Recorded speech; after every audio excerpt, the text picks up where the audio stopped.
Hindi pwedeng si Risa Ontiveros magpanggap na hindi siya BBM gang. Kasi yung kapatid niya, and she has to correct me if I'm wrong, I will admit it and apologize, pina-appoint niya kay BBM ng mataas ang sweldo. Palagay mo, sino ang best candidate na ni BBM? Kandidato ni BBM? Hindi, sa iyo lang. Kung ikaw nag-advise ka sa kay BBM, sino kaya ang magandang pangalan na i-advise mo sa kanya na posibleng kandidato for president at makasakaling manalo? O kaya dalawa?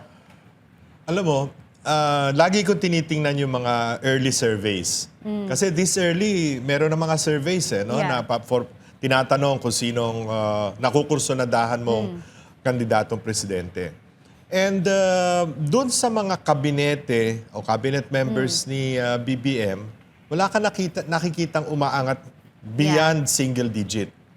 No? Kahit si John Vic? Si John Vic, I think the last survey ng WR numero and ng Pulse Asia was 3%. Pambira naman, di umuobra yung abs ni John Vic. Pareho sila ni Risa Ontiveros Si na Crashy. 3%. Ha? Pareho sila ni Risa na 3%. Si Risa, Oo. ay, bagong virus ngayon dito mag-ingat ka. Nakamask kami dito.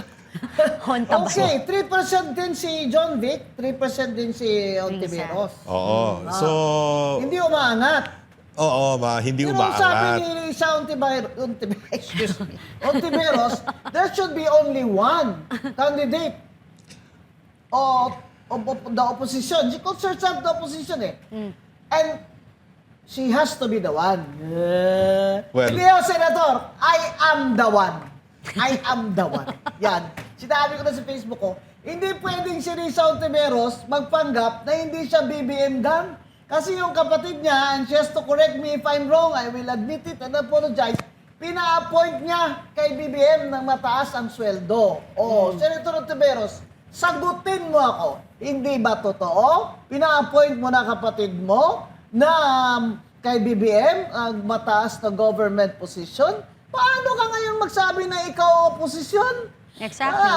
Sino ba talaga ang oposisyon? Hindi ba yung dapat ang nag-uusig at lumalaban sa BBM administration? Ikaw wala Tingnan mo, Bulacan. Ito, duda ako sa iyo Duda talaga ako sa iyo. Yung Akbayan, Akbayan ako, hindi ako political analyst, Economics ang undergraduate ko sa UP, pero I like numbers, Hindi ako political analyst, kagaya ng iba dyan, na dahil wala ng trabaho, kagaya ni Lamas, political analyst na rin sila. Hoy, baka walang trabaho. Huwag kayo mag-analyst, ha? Kaya kayo. Pwede kayo umalis. Eto, bakit? Di ba ang last election, nanalo Akbayan? Ako, 3 seats, In the one before that, 0 sila Yeah. Di ba? Tataka ka. Pero nanalo si Risa Ontiveros. Kung kayong gaganyan kung commissioner ako dati hindi ako nagsasabi ng hindi totoo sa numero sa eleksyon Bakit sa Bulacan, biglang nag-number 1 na Akbayan ng 2025 election?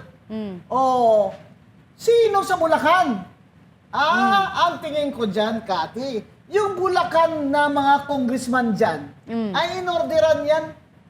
Inorderan yan, tingin ko dyan ni BBM gang na, oy, panalunin nyo yung Akbayan ni Risa Ontiveros dahil kasangga natin yan sa impeachment.